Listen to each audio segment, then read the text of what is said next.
Hello, friends, and welcome back to Malicious Compliance Stories.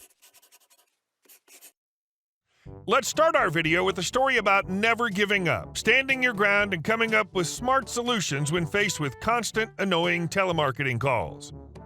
But before we begin, best way to support our channel is to leave comments, like, and subscribe with the turned-on bell so you don't miss the new video every single day. Here we go. Call me every day during 2 weeks while I'm sleeping, offering me a change of phone plan? I will make you lose your time.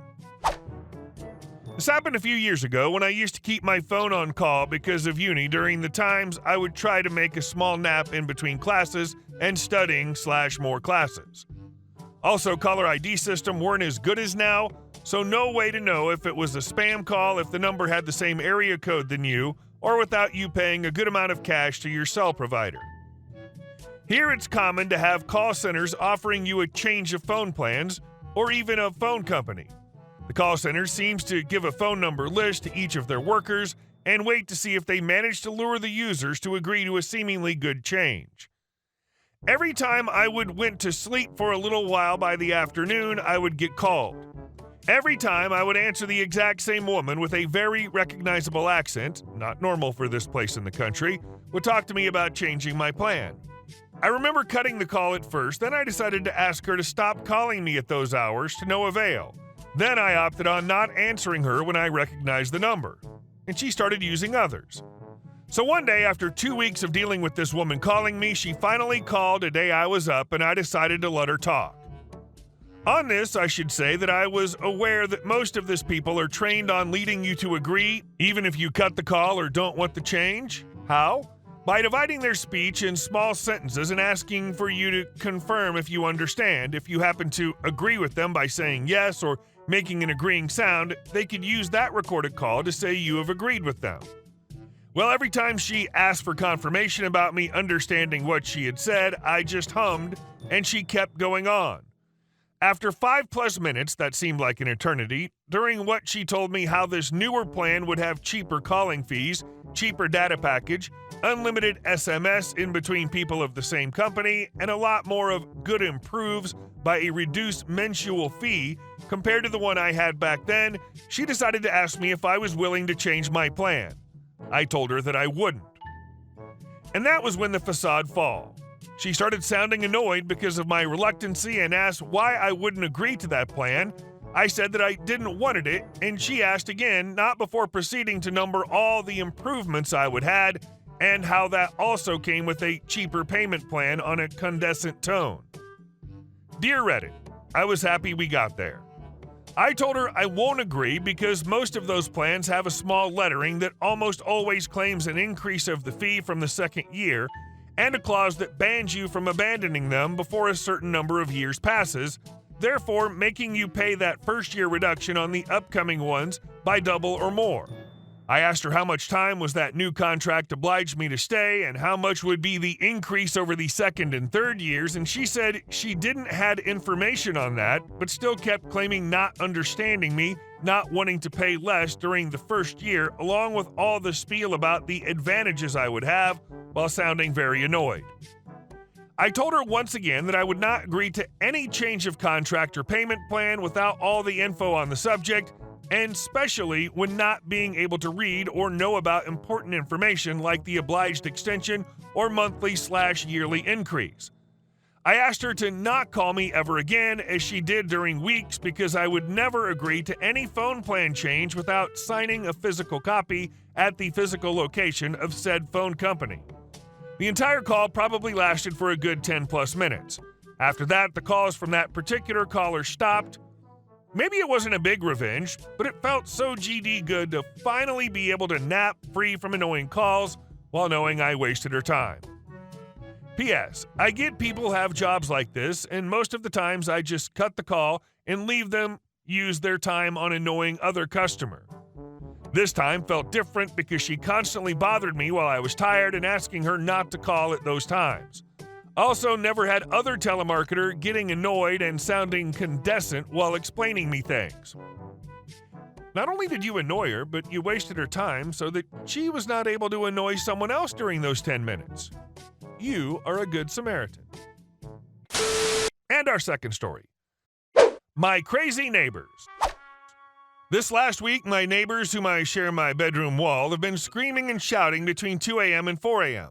I've not been able to sleep for a week. This last Tuesday, they were having a party from 1:30 to 5 a.m. Not like a super big thing, but they had some people over and were yelling and playing loud music. We knocked on the wall at around 2:30 a.m. so they would shut up. Their response was screaming back at us through the wall, cursing at us and calling us a-holes and threatening to beat us up. At this point, we just called the police, but that didn't do much. They just turned off the music and kept being a-holes screaming the whole night. My apartment complex won't do anything to fix it and said it was pretty much up to us to contact the police when this happens. We tried talking to them, but they won't open the door. Last night, they started again, and I was so fed up, I gave 3 gentle knocks. They seem like aggressive people, so I didn't want to agitate them. They then started to knock aggressively 10 times on the wall and screaming. At this point, I literally woke up, got dressed, and tanned to their apartment. When they opened, the girls that had been so aggressive started acting all innocent and surprised that we had a noise complaint. Her excuse was, I am here all day, and I always hear you making so much noise throughout the day, stepping hard on the floor and all. Mind you, we live in the first floor, so there's no way she heard the steps. I told her that I work 7 to 5 and go to the gym 6 to 9 p.m. and then go to sleep early, so it's impossible that she heard me. They tried to act stupid and kept claiming they were not making any noise, and the conversation ended with her saying that they will be moving out in 2 days. I'm thinking this is a lie, honestly. I start WFH tomorrow, and I'm planning on blasting some metal music full volume on the wall at 8 a.m., as I assume they will be asleep at that time. This situation is honestly taking a toll on my health as I'm sleeper deprived and constantly agitated. Update. They came to my house screaming and threatening me while they recoded, giving me the middle finger. The second they left and I heard them come into their place, I went ahead and started playing much louder out of spite. They came over again, screaming, hitting, and kicking my door, telling me to come outside and fight them. They even took my trash can and threw it against my door and then proceeded to kick it to the back of the building. I never opened the door, so they had to go home, and I called the police on them. As expected, the police did nothing and just warned me that if they find out we called them, they will be back more aggressive. Sounds like a good opportunity to introduce them to Slipknot. And our last story. Entitled lady claims she owns the road. The story begins earlier today when me and my family were riding around the neighborhood on dirt bikes and quads. For context, it's legal to ride around this area as it's country land, and we were planning to go to the desert so we don't bother anyone. We do live on land, but not enough to ride around with my family, considering we're on about 1.5 acres with horses. So we decided to go off around the neighborhood. My sister, who's 8, just got a dirt bike for birthday and is having a blast on it. It's not anything big, Honda CRF 80F, considering she's 8 and she just started on an actual bike. We were going about 15 to 20 since my sister wanted to be able to keep up with us in second gear since she feels she's not ready for third gear yet. The bike is a semi-auto 3-speed. So I was at my house at the time and my mom calls me. She says that the ATV my grandma and step-grandpa were riding had stalled, so I hop on my quad to go save the day. They were parked on the side of a long stretch of dirt road not too far from our house. I look at the ATV for a minute and the gas was flipped off. As soon as I figure that out, the entitled lady comes out of her house. "Are you guys aware this is a residential area?" she says. My uncle says, "Yeah, we live just down the road." She then starts to say, "You guys are well aware this is illegal racing these things around here then?" My mom starts to talk. "Ma'am, we've lived here long enough to know this is in fact not illegal since it's county land and we are on a dirt road. In case you haven't noticed, plenty of people do this all the time." She then gets cut off. The entitled lady yells to her friend who had just randomly appeared, "Did you get pictures of them?" Which her friend responds with, "Yep." Nothing was on and they were about 10 feet away from each other. No need to yell. Now this next bit is pretty long since she just kept cutting us off with the same "Stop yelling." She was the only one yelling, but my mom was getting a bit irritated and started raising her voice. This lady then goes on to how she owns the road. Yes, the road that leads to the main road, the most populated road for people living in this neighborhood she claims she owned. I tell my grandma and grandpa to just go home because it's a waste of time and they had dinner in the oven. This lady starts swearing at us. I just started ignoring her and tried to get the ATV started. I'd let my grandma and grandpa ride my quad home. They somehow figured out how to fit both of themselves on there, LOL. So anyways, she doesn't like that and then yells how I'm being disrespectful. I admit it was a little disrespectful, but she was just spewing out the same nonsense on how she owned the road and how it was illegal to ride motorized vehicles here. So I stopped trying to start it and tried to pump some gas in it since the ATV was pretty much starved of fuel for a good mile. She then goes on how someone was racing and comes to the conclusion it was us.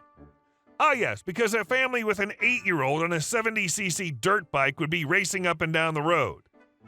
I knew who she was talking about though, because some kids who were notorious for causing problems had been flying down the road on 2-strokes, and I saw them on the way to save my grandma and grandpa. Like the dirt bikes we have and the 2-stroke sounds significantly different, since everything we were riding at the time was 4-stroke. But she still pinned the blame on us. Eventually, I just signaled my family to follow me because I started the ATV, and the lady continues to yell at us about how disrespectful we are for leaving. Honestly, I don't even care that I was disrespectful because we were sitting there listening to her for a good 15 minutes, and we all got tired of waiting. So now I'm sitting at home while me and my family laugh about this, and as I type this story. Clarification. Me and my uncle were keeping it in low RPM since his bike and my quad do have an exhaust system on them. My quad, Honda 400EX, had an exhaust on it when we got it. It's not the loudest thing ever, but I'm mindful to keep it down since I know it can get loud. Also, something I should clear up is that my 125 that has an exhaust on it is not that loud. It has a resonator, and the 125 itself is not a loud bike, although I still do keep it down around the neighborhood. Thank you for reading, and have a good day, or night. I would have asked her how much she paid to gain ownership of that road, just to know how much you would have to pay to have your own road. Hey guys, thank you all for watching the video. I'll see you in the next one.